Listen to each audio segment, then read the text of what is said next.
जब भी आप कोई नई जानकारी सीखते हैं, आपका मस्तिष्क वास्तव में बदलता है। डॉ. बॉयर बताती हैं कि यह कैसे न्यूरोप्लास्टिसिटी के कारण होता है। बिल्कुल सही। न्यूरोप्लास्टिसिटी हमारे मस्तिष्क की वह विशेषता है जो इसे नई जानकारी के अनुकूल बनाती है। उदाहरण के लिए, जब बच्चे पहली बार साइकिल चलाना सीखते हैं, उनके मस्तिष्क में नए नर्व कनेक्शन बनते हैं।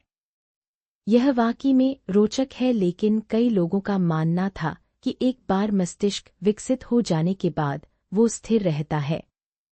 यह एक पुरानी धारणा थी। मस्तिष्क का लगातार सक्रिय रहना एमआरआई जैसी आधुनिक तकनीकों से साबित हुआ है। यह तब भी सक्रिय रहता है जब हम सो रहे होते हैं।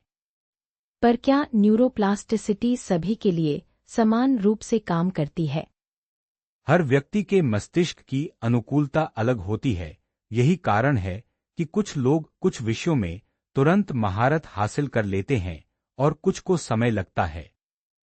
जब हम कोई नया कौशल सीखते हैं, पहले चरण में जो रासायनिक परिवर्तन होते हैं वे क्या हैं? प्रत्येक नई जानकारी के साथ आपके मस्तिष्क में नर्वस सिस्टम का संचार तेज हो जाता है। इसका प्रभाव अल्पकालिक स्मृति पर होता है। नए किसी मित्र का नाम याद रखना इसका एक अच्छा उदाहरण है। परंतु वह नाम अक्सर हम भूल जाते हैं, इसका क्या कारण है?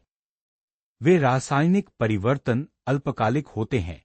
लंबे समय तक जानकारी को बनाए रखने के लिए मस्तिष्क में और अधिक गहन परिवर्तन की आवश्यकता होती है।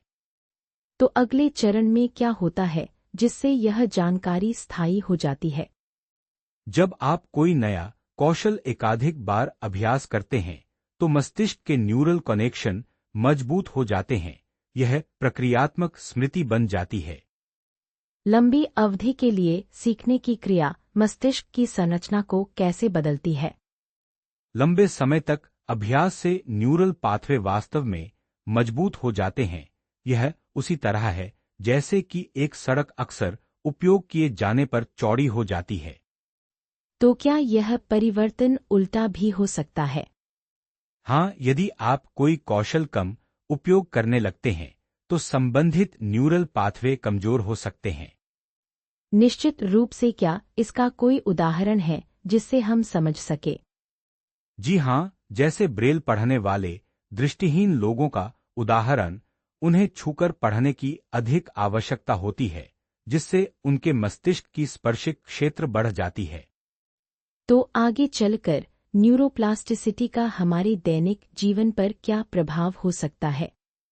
बढ़ती वैज्ञानिक समझ से शिक्षा और पुनर्वास के क्षेत्र में क्रांतिकारी परिवर्तन होंगे। व्यक्तिगत लर्निंग मॉडल अधिक प्रभावी हो सकते हैं। क्या इसका मतलब यह होगा कि हम अपनी कमजोरियों पर बेहतर कार्य कर पाएंगे? निश्चित रूप से। यदि हम जानें कि कैसे व्यक्तियों के न्यूरल समायोजन कार्य करते हैं, तो हम अधिक प्रभावी रणनीतियां विकसित कर सकते हैं। क्या यह शिक्षा प्रणाली को भी प्रभावित करेगा? बिल्कुल, यह समझ बढ़ाएगी कि प्रत्येक छात्र के लिए पाठ्यक्रम को कैसे अनुकूलित किया जा सकता है, जिससे उनकी पूर्ण क्षमता का उपयोग हो सके।